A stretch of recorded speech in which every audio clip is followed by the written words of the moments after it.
सोचिए, आपने बड़े प्यार से अपने पति के लिए खाना बनाया, अपने पसंदीदा नॉनस्टिक कढ़ाई में तड़का लगाकर और मसालादानी से बिल्कुल सही मात्रा में मसाले डालकर फिर उस गरम गरम खाने को सलीके से एक लंच बॉक्स में पैक कर दिया।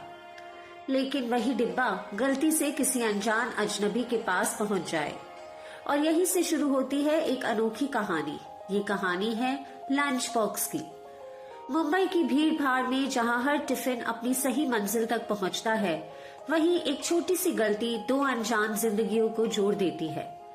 साजन फर्नांडिस, एक मध्यम आयु का विधुर जो अपनी पत्नी की मृत्यु के बाद गहरे अकेलेपन में जी रहा है। दूसरी ओर इला, एक गृहिणी जो अपने पति राजीव का प्यार वापस पाने के लिए हर दिन पूरे मन से खाना बनाती है। उसे लगता है कि अपने हाथ के स्वाद से वह अपने रिश्ते में फिर से गर्माहट ला सकती है। एक दिन इला का बनाया हुआ टिफिन गलती से साजन फर्नांडिस के पास पहुंच जाता है। साजन अपने ऑफिस में बैठा है, सामने फाइल्स और पास ही एक कैलकुलेटर जिससे वह हर रोज की तरह अपना काम कर रहा है। उसकी कलाई पर एक सिंपल सी रिस्ट वॉच है जो उसे हर पल याद दिला रही है कि समय धीरे धीरे निकलता जा रहा है और अब सिर्फ 1 महीने के बाद वह रिटायर होने वाला है। वह टिफिन खोलता है और उसकी महक अचानक उसे घर का स्वाद महसूस करा देती है। वह पूरा खाना जल्दी खत्म कर देता है और जब वही खाली टिफिन वापस इला के पास आता है तो वह बहुत खुश हो जाती है। उसे लगता है कि उसके पति ने खाना पसंद किया, लेकिन जब वह राजीव से पूछती है तो उसे पता चलता है कि उसने तो खाना खाया ही नहीं। वह कहता है कि गोभी बहुत अच्छी बनी थी, लेकिन इला ने तो भिंडी बनाई थी। और यही इला को समझ आ जाता है कि टिफिन किसी और के पास गया था। अपनी पड़ोसन श्रीमती देशपांडे की सलाह पर इला अगले दिन टिफिन में एक चिट्ठी रखती है और यहीं से शुरू होता है एक अनोखा रिश्ता। अब वह लंच बॉक्स सिर्फ खाना नहीं, एक मैसेंजर बन गया था। हर दिन उसमें एक नई चिट्ठी, हर चिट्ठी में थोड़ी शिकायत, थोड़ा मजाक और धीरे धीरे दिल की बातें।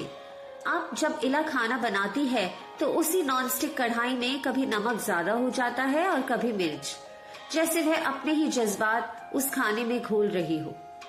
मिक्सर ग्राइंडर में मसाले पीसते हुए उसका मन भी जैसे धीरे धीरे खुलने लगता है।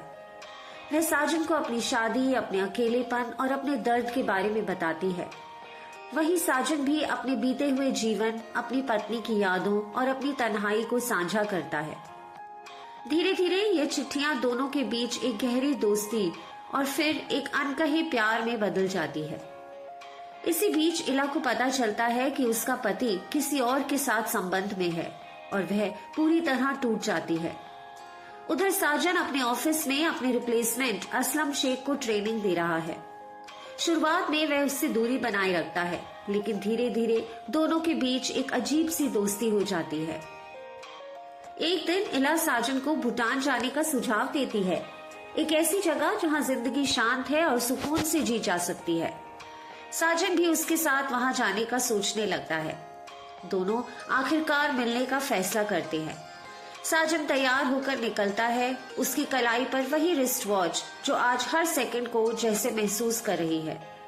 लेकिन कैफे में पहुंचकर वह इला को दूर से देखता है और पास आने की हिम्मत नहीं जुटा पाता। उसे लगता है कि वह उसके लिए बहुत उम्र दराज है और वह बिना मिले वापस चला जाता है। बाद में वह एक चिट्ठी लिखकर माफी मांगता है और इला को आगे बढ़ने की सलाह देता है। इसी दौरान इला के पिता जो लंग कैंसर से जूझ रहे थे, उनका निधन हो जाता है। उसकी माँ उसे बताती है कि उसका अपना विवाह भी कुछ ज्यादा खुशहाल नहीं था और बातों ही बातों में एक गहरी बात कह जाती है, कभी कभी गलत ट्रेन हमें सही स्टेशन तक पहुंचा देती है। इला साजन से मिलने उसके ऑफिस जाती है, लेकिन तब तक वह रिटायर होकर नासिक जा चुका होता है। वह टूट जाती है और अपनी बेटी के साथ भूटान जाने का फैसला करती है।